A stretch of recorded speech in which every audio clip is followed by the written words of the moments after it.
Hello, my name is James Courtney and I'm here to present my extended project today on e-commerce. The title is, Has the expansion of the internet made it easier for small businesses to establish themselves by using e-commerce selling? And has this had a positive effect on the UK economy? My motivations for the project. I worked in a small business for work experience who operated during the recession. A business that was fully reliant upon the internet, both in providing the service that it provided and in everyday use. I wanted to see if the internet could make a business more profitable or efficient, and I wanted to conclude on whether an increased number of small businesses selling on the internet would help the economy recover. The expansion of the internet. It can be shown by a total of 60% of adults access the internet every day in 2010. This is nearly double the estimate in 2006 of 16.5 million people. Also, the internet is now worth over £100 billion, and 82% of small businesses will be using the internet to do business by 2011. This increase in use means that more business will be looking to capitalise upon this expanding area. This is a graph showing the increased use of the internet, and as you can see, the numbers are steadily increasing. And where there is an expanding market, there is always opportunities for small businesses to capitalise upon gaps and niches. So how is it easier? It decreases barriers to trade. It makes it easier for businesses to enter markets, making information about the market more accessible and possibly increasing profits. And it does this by decreasing the costs, as it doesn't cost much to set up, as e-commerce business only needs a website to start up and doesn't need a physical location, which costs lots of money. And it can increase the number of customers and sales because it expands the number of potential customers that they can reach from a regional market to national or even international market. So if these things are done, it means that it will make it easier for small businesses to start up, compete, and make profits. What do I mean by a business establishing itself?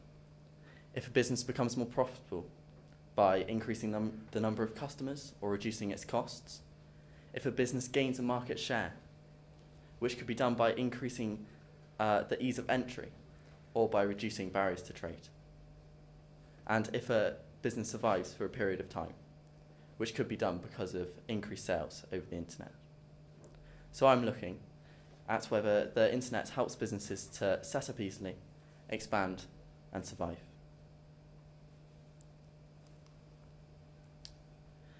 The table above shows the requirements for a small business. However, I also refer on occasions to SMEs, small or medium enterprises, as an opposition to large businesses dominating a market. Small businesses are often run by entrepreneurs who spot a gap in the market, and the government is trying to encourage more of these to go into business in an attempt to try and boost the economy. Throughout my project, I am trying to show whether I agree with the government that an increase in the number of small businesses adds value to the economy. So what is e-commerce? E-commerce consists of the buying and selling of products or services over the internet. Small businesses can take advantage so that I can give an unopinionated, unbiased project and reach a fair conclusion. I've investigated 5 of the main areas within e-commerce so that I can give an accurate representation of whether e-commerce can make it easier for small businesses to establish themselves. Perfect competition is where a market is operating at maximum efficiency, with a large number of businesses operating in it, with none of the businesses large enough to distort the market, and the businesses have total knowledge of the market. Price transparency is where prices are easily comparable across the market, which can be done over the internet by, for example, comparison pages. This also reduces the amount of influence monopolies have over the market, and so small businesses can compete more easily. E-commerce businesses have reduced costs because they don't need a physical location and can save money on other things that I've included in my project. The internet allows businesses to sell both nationally and internationally, and so reduces regional restrictions, which normally reduces small businesses' customer numbers. Finally, allocative efficiency. Allocative efficiency is where businesses can set up and adapt quickly so to produce products which people want, when they want them, and the quantities they want them in. Selling from websites. Websites can be set up quickly, per click, can be targeted effectively, and therefore can be very cost effective. And online advertising has higher conversions than other methods of advertising. However, as we have seen, large budgets can dominate the market.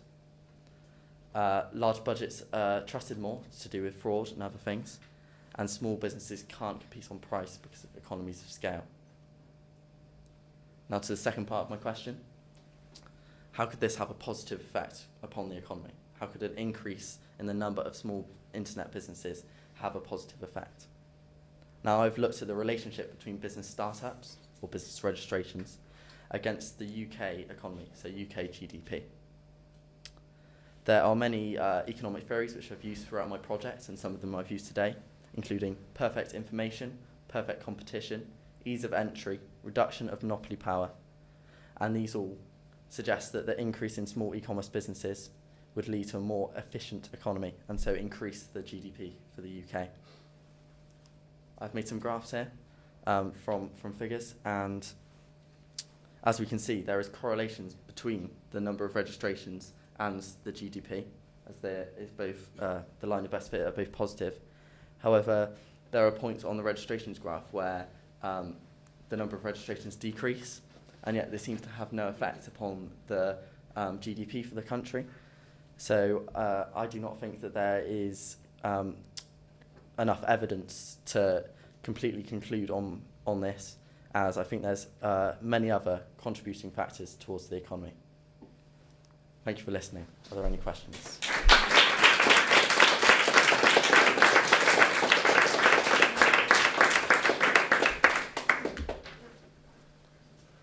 Harvey?